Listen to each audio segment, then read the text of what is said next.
সরকারের পক্ষ থেকে জুলাই ঘোষণাপত্রের একটা আশ্বাস দেওয়া হয়েছিল। এর আগে জানুয়ারির 15 তারিখের মধ্যে সেটি করার কথা ছিল, কিন্তু সেটি হয় নাই।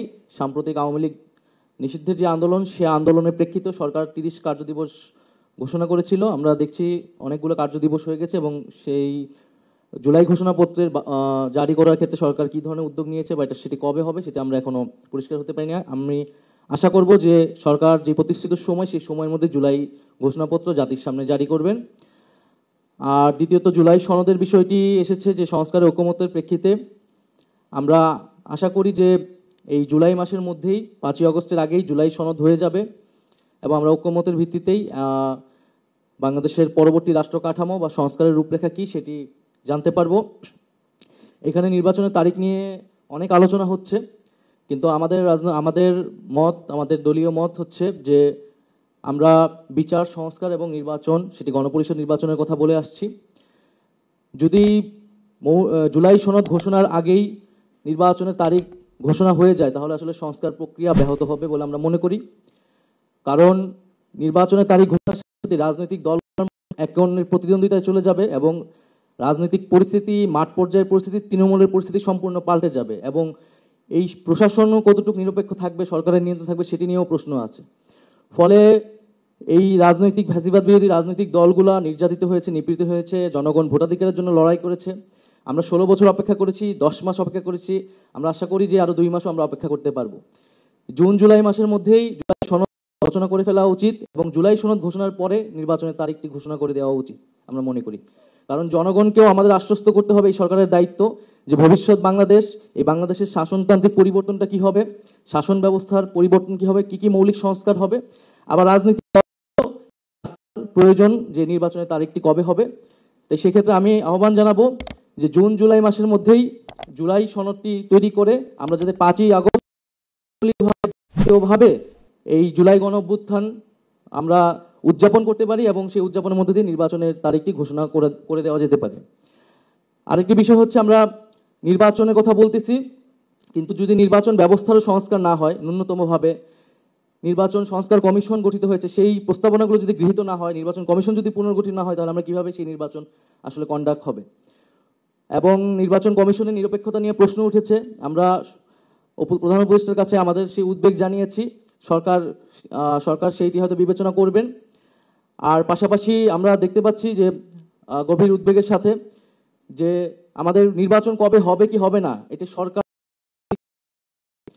এটি কখনোই সামরিক যারা দায়িত্বে আছেন তাদের জায়গা থেকে আসতে পারে না, এবং রাজনীতির যে সামরিকীকরণ, সেটা থেকে কিন্তু আমাদের অনেক লড়াই করে বের হতে হয়েছে, এবং এটা কোনো গণতান্ত্রিক চর্চা নয়।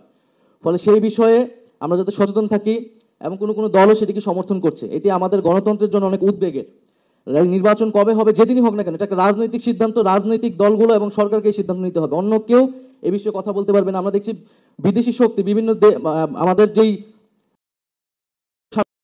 দেশ, তারাও নির্বাচনের তারিখ নিয়ে কথা বলছে। তো সেই বিষয়ে আমাদের জাতীয় ঐক্য আসলে আরো সংহত করা উচিত, এবং আমরা যাতে আমাদের দেশের সিদ্ধান্ত আমরা নিজেরা নিতে পারি, সেই ধরনের আমাদের পরিবেশ তৈরি করা উচিত। একটি কারণও নাই ডিসেম্বরের পরে নির্বাচন। আমরা কেন, কি উদ্দেশ্যে ডিসেম্বরের আগে নির্বাচন চাই, কেন চাই, যৌক্তিকভাবে আমরা প্লেস করেছি, বহুবার প্লেস করেছি, এবং জাতির মধ্যে বিভিন্ন রকমের কনস্পিরেসির একটা সুযোগ নিচ্ছে কেউ কেউ, এবং বিভিন্ন রকমের অস্থিরতা সৃষ্টিরও পায়তারা আছে। সেটা আভ্যন্তরীণভাবে আছে, বহির্বিশ্বেরও আছে। অনেকে বক্তব্য রেখেছেন যে পার্শ্ববর্তী একটা দেশ নির্বাচন চাই। ওরা নির্বাচন চায় না বলে কি আমরা অনির্দিষ্টকাল নির্বাচন চাইবো না? তারা কেন নির্বাচন চায় সেটা তারা জানে। তারা বলছে তারা ইনক্লুসিভ নির্বাচন চাই। তা আপনারা তো কাউকে কাউকে এক্সক্লুড করেই দিয়েছেন, সুতরাং বোঝাই যায় তারা কে কি বলছে। কিন্তু যদি ইউরোপ আমেরিকা নির্বাচন চায়, তখন তো আপনারা কিছু বলেন না, এবং দেশের অভ্যন্তরে এবং বাইরে বহু বিবৃতি আছে নির্বাচনে চাওয়ার ব্যাপারে। তো সেই জন্য আমরা আমাদের দলের পক্ষ থেকে, আমাদের সমমনা রাজনৈতিক দলের পক্ষ থেকে, আমাদের সাথে যারা আন্দোলন সংগ্রামে ফ্যাসিবাদ বিরোধী যুক্ত ছিল সেই আন্দোলনে, তাদের সবার পক্ষ থেকে আমরা বলেছি। কিন্তু দুঃখজনকভাবে মাননীয় প্রধান উপদেষ্টা যেটা বলেছেন যে একটি মাত্র দল শুধু ডিসেম্বরের ভিতরে নির্বাচন চায়, ক্ষমা করবেন, এই বক্তব্য বোধহয় আমাদেরকে আহত করেছে। মাননীয় প্রধান উপদেষ্টা, আমাদের উপরে আপনি মনক্ষুণ্ণ হবেন না। আমাদের চাইতে বেশি সাপোর্ট আপনাদেরকে আর কেউ দিয়েছে বলে আমি জানি না। আমাদেরকে প্রতিপক্ষ ভাববেন না। পুরো উপদেষ্টা মণ্ডলীর কর্মকাণ্ডে কোনো কোনো সময় আমাদের মনে হয়েছে যেন আমরা অপোনেন্ট বা প্রতিপক্ষ, সেটা আমাদেরকে বুঝতে দেবেন না। আপনারা দয়া করে আদালতের রায় বাস্তবায়ন করে, যেখানে আইনের শাসন নাই, মানুষ যাতে মনে না করে যেখানে আদালতের রায় বাস্তবায়ন হচ্ছে না, সেটা এখন দৃশ্যমান হচ্ছে।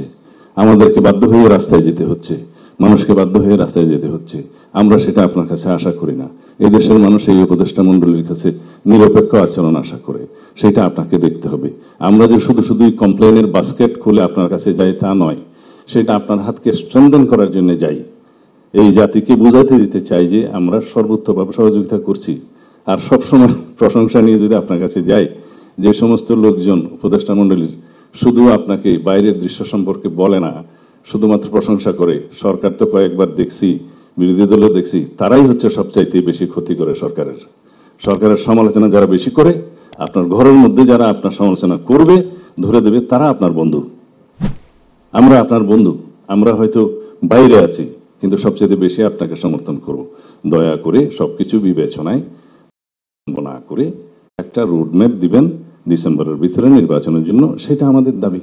আর যদি কোনো যুক্তি থাকে তাহলে পরে আপনি সেটা জাতির কাছে উপস্থাপন করবেন এবং সেভাবে বলবেন। এখানে সবাই সেই কথাই বলেছে, যাতে আমরা ফ্যাসিবাদ বিরোধী জাতীয় ঐক্যটাকে ধরে রেখে শক্তিতে পরিণত করে আগামী দিনেও আমরা একটা বাংলাদেশ, এমনভাবে কার্যকর বাংলাদেশ, গণতান্ত্রিক বাংলাদেশ বিনির্মাণ করতে পারি, যেখানে আমরা সবাই নিজেদের মধ্যে বিতর্ক করব, আমরা সবাই নিজেদের মধ্যে দ্বিমত হব, বহুমত হব, কিন্তু রাস্তা একটাতে এগিয়ে যাব। এটা যেন আমরা দেখতে পাই।